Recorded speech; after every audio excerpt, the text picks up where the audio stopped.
I've seen two types of people. One owes the bank $1 million, pays 10 grand a month, sleeps like a baby. The other owes 50,000, pays 800 a month, and he's awake at 3 a.m., staring at the ceiling. What's the difference?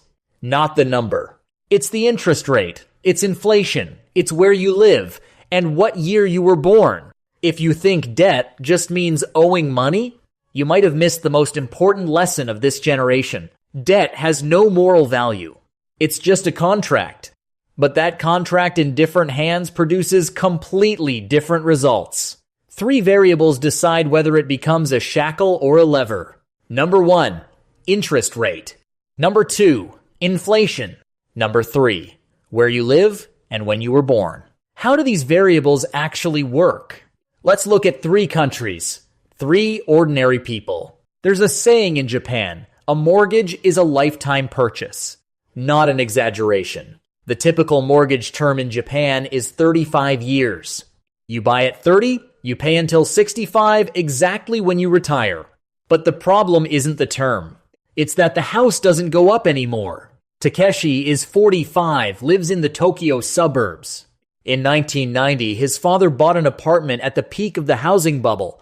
Total price, 50 million yen, about $500,000 at the time. 35-year loan.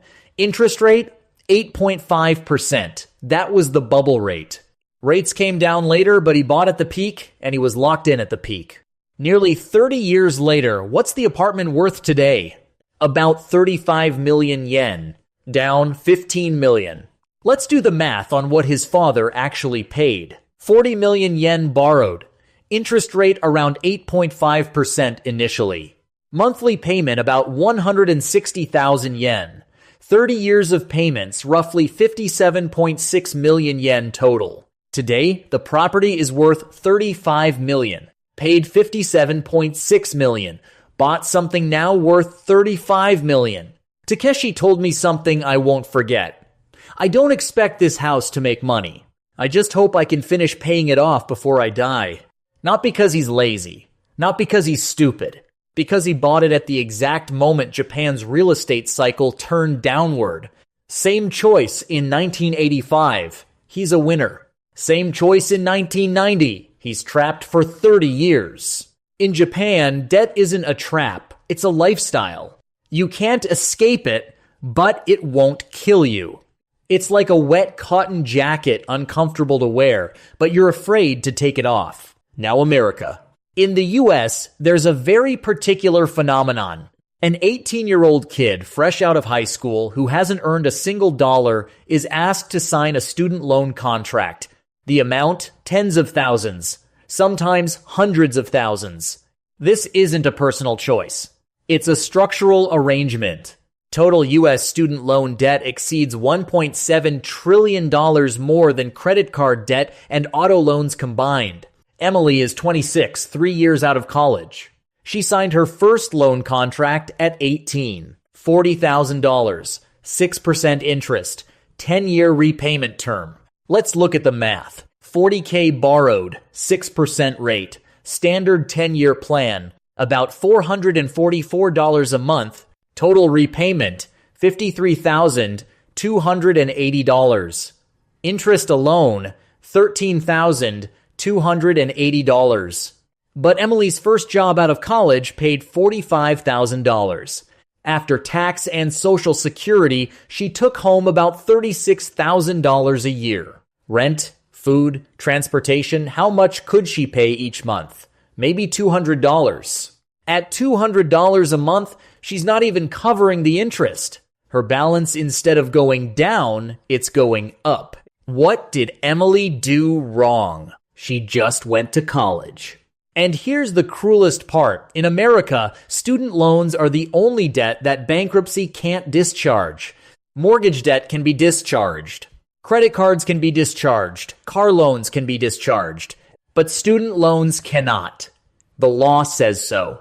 So there's a whole group of people in America in their 40s, 50s, even 60s, still paying off student loans they took out in their 20s and 30s.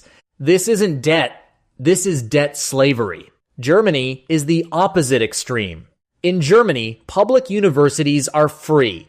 No student loans. Less than 15% of the population has ever taken one out. Not because Germans are smarter, because the rules are different. There's a concept in Germany called Schuldenfall, the debt trap. Debt is treated as a systemic risk, not a personal failure. Lenders are strictly regulated. Banks can't just hand out money if they lend to someone who can't repay. They're legally responsible. Klaus is 38, a software engineer in Munich. In 2021, he bought an apartment. Total price, 500,000 euros. Loan, 400,000. Interest rate, 1.2%. 30-year term. Monthly payment, about 1,320 euros. Klaus earns about 70,000 euros a year. After tax, about 42,000. Monthly take-home, about 3,500. His mortgage takes about 38% of that. Here's his math. 400K borrowed. 1.2% rate. 30 years total repayment, about 475K. Interest, about 75K. Interest cost, as a percentage of principal, about 19%. Compare that to Emily. 6% interest, 33% interest cost. Same borrowing logic. Different country, different interest rate, interest cost almost doubles. Klaus said something very German. Debt is a tool, but tools require discipline. He pays a little extra each month, aiming to finish in 15 years. His attitude: debt can improve your life, but you don't use it to replicate your life. But the German model has a cost too. Germans don't use much leverage. They don't borrow to invest. They don't borrow to buy stocks. Most of their money sits in the bank, earning near zero interest, secure and comfortable. Over the past 20 years, German real estate grew slowly, European stocks performed modestly. This approach worked fine. But if inflation rises in the future, the people who don't borrow will be left behind by those who do. Now let's look at this differently. Not by country, by generation. Same family, 3 generations, completely different understandings of debt. The grandfather, 80 years old.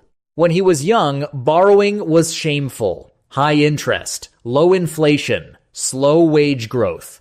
If you borrowed and you couldn't pay it back, you actually couldn't pay it back. His belief: owing money is disgraceful. The father, 55 years old.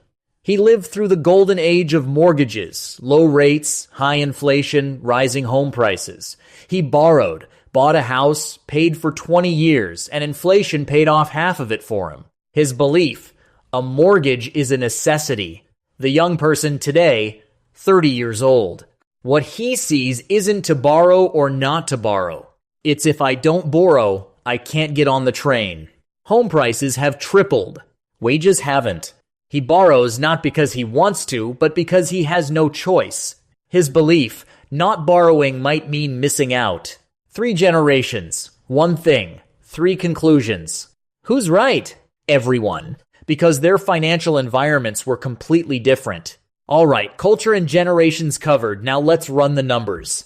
There's one formula you need to remember. The real cost of debt equals nominal interest rate minus inflation rate. If the rate is 6% and inflation is 3%, you're losing 3% a year. If the rate is 3% and inflation is 6%, you're gaining 3% a year. 4 scenarios. Scenario A, Japan. Takeshi's father. Rate, 8.5%. Inflation, 0.5% over 30 years. Real cost, 8%. He lost 8% a year 30 years later. He paid $57.6 million for something now worth $35 million. Scenario B, USA, 2020 to 2022. Rate, 3%. Inflation, 7%. Real cost, negative 4%. Borrow $1 million, inflation paid off $40K for you. The people who bought houses during that period, they cleaned up. Scenario C, USA, 2025 to 2026. Rate, 6.5%. Inflation, 2.5%. Real cost, 4%. Borrow 1 million, you're paying 40K a year in real terms. Borrowing just got expensive. The people who locked in 2.5% rates before this, they're sitting pretty. The people who need to borrow now, different story. Same debt, different price tag. Scenario D, Southeast Asia, informal lending. Rate, 20 to 30%. Inflation, 3%. Real cost, 17 to 27%. This isn't debt, this is a noose. You might ask, what about Germany? Klaus's 1.2% rate? Germany's the middle ground. 1.2% rate, 2% inflation. Real cost is negative 0.8%. Inflation just slightly offsets the interest. It's a wash. Which perfectly proves our point. The same debt in different interest and inflation environments produces completely different outcomes. So debt in different rates, different inflation is a completely different thing. Debt isn't good or bad. It's under what conditions is it good and under what conditions is it bad? 4 sentences to close. First, debt has no inherent moral value. But if you don't know the spread between rate and inflation, it's wrong for you.